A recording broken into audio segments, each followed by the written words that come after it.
instruksional khusus. Kelima, mengembangkan instrumen penelitian. Keenam, mengembangkan strategi instruksional. Ketujuh, mengembangkan dan memilih bahan instruksional yang sesuai. Ke-8, merancang dan melakukan evaluasi formatif. Ke-9, melakukan revisi pembelajaran. Dan ke-10, merancang dan melakukan evaluasi sumatif. Ya, selanjutnya akan dijelaskan satu persatu oleh teman-teman yang ada di sebelah saya. Saya serahkan kepada beliau. Baiklah, langsung saja. Pertama itu identifikasi tujuan. Langkah pertama model ini adalah menentukan apa yang diinginkan agar siswa dapat melakukan ketika mereka telah menyelesaikan program instruksional. Tujuan instruksional bisa diuraikan mulai dari daftar tujuan, analisis kerja, penilaian kebutuhan dari pengalaman praktis dengan kesulitan belajar peserta didik. Analisis orang-orang yang melakukan pekerjaan atau job analisis atau dari persyaratan lain sebagai instruksi baru. Yang selanjutnya itu ada yang kedua, melakukan analisis instruksional.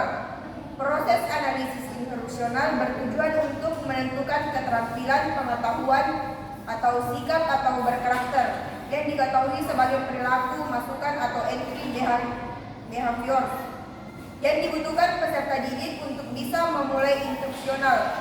Peta konsep akan menggambarkan hubungan di antara semua keterampilan yang telah diidentifikasi. Mungkin itu saja penyampaian dari saya. Saya kembalikan kepada moderator.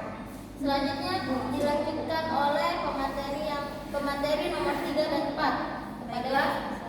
Baiklah, saya akan menjelaskan materi tentang analisis siswa dan lingkungan, analisis learning and context, di mana dilakukan analisis siswa, konteks di mana mereka akan belajar dan konteks di mana mereka akan menggunakannya.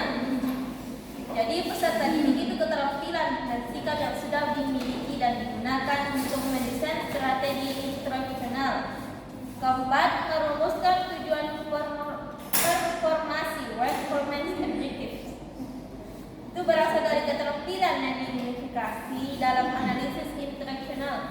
Keterampilan yang harus dipelajari, kondisi di mana keterampilan harus dilakukan secara kriteria. Saya kembalikan ke moderator. Baik, di sini saya akan melanjutkan materinya.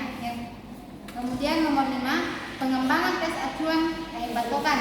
Berdasarkan tujuan performasi yang telah ditulis, langkah ini adalah mengembangkan butir-butir penilaian yang sejajar untuk mengukur kemampuan siswa seperti yang diperkirakan dari tujuan tersebut. Yang keenam, pengembangan di siasat instruksional. Bagian-bagian dari strategi instruksional menekankan komponen untuk mengembangkan belajar siswa, termasuk aktivitas pra-instruksional, presentasi isi, partisipasi siswa, penilaian dan tindak lanjut. Selanjutnya,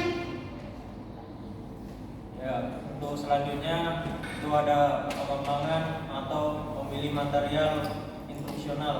Nah, istilah di sini adalah instruksional. Kita sudah termasuk segala bentuk instruksional seperti ada modul, terus ada panduan guru, ada lagi overhead transparansi, terus ada lagi multimedia berbasis komputer, dan juga ada laman website. Nah, ini untuk instruksional jarak jauh atau bisa digunakan secara online.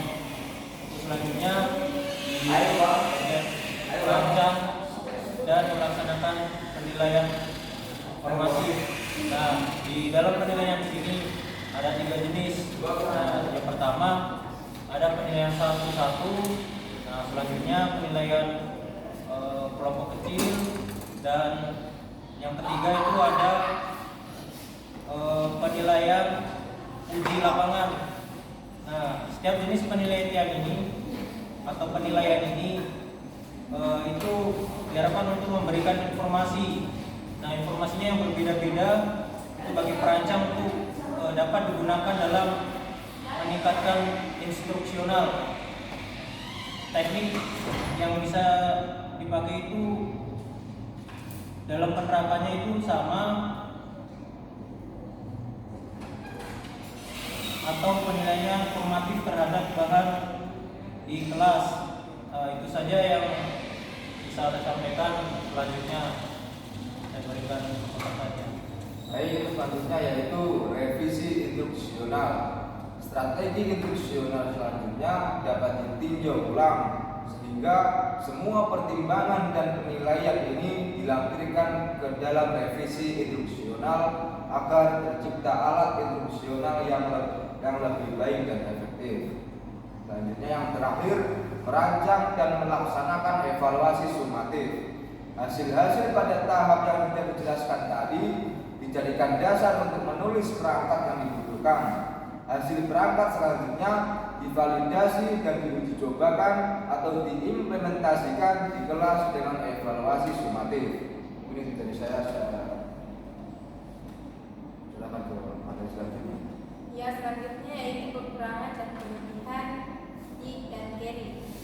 Kekurangan Dick dan Carey, salah satu kelemahan utama Dick dan Carey adalah kompleksitas dan panjangnya.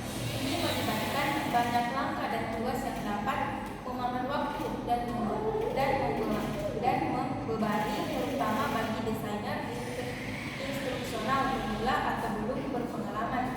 Hal ini juga memerlukan banyak sumber daya dan keahlian untuk menerapkan dan menjalankan model dengan benar yang mungkin tidak tersedia atau tidak dapat dilakukan dalam situasi atau situasi tertentu.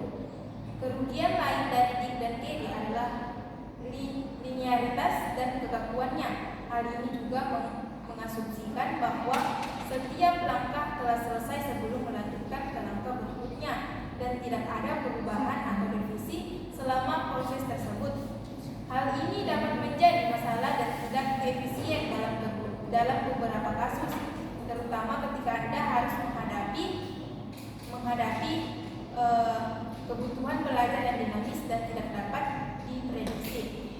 Adapun kelebihannya yaitu mencakup semua aspek dan komponen desain pembelajaran, mulai dari analisis masalah pembelajaran dan peserta didik hingga pengembangan dan evaluasi solusi pembelajaran. Hal ini juga memastikan adanya keselarasan dan koherensi yang kuat antara tujuan pengajaran sasaran, penilaian, dan strategi yang dapat meningkatkan kualitas dan efektivitas program pelatihan. Keuntungan lain dari Dick dan Carey adalah penekanannya pada evaluasi dan revisi formatif. Hal ini mengharuskan Anda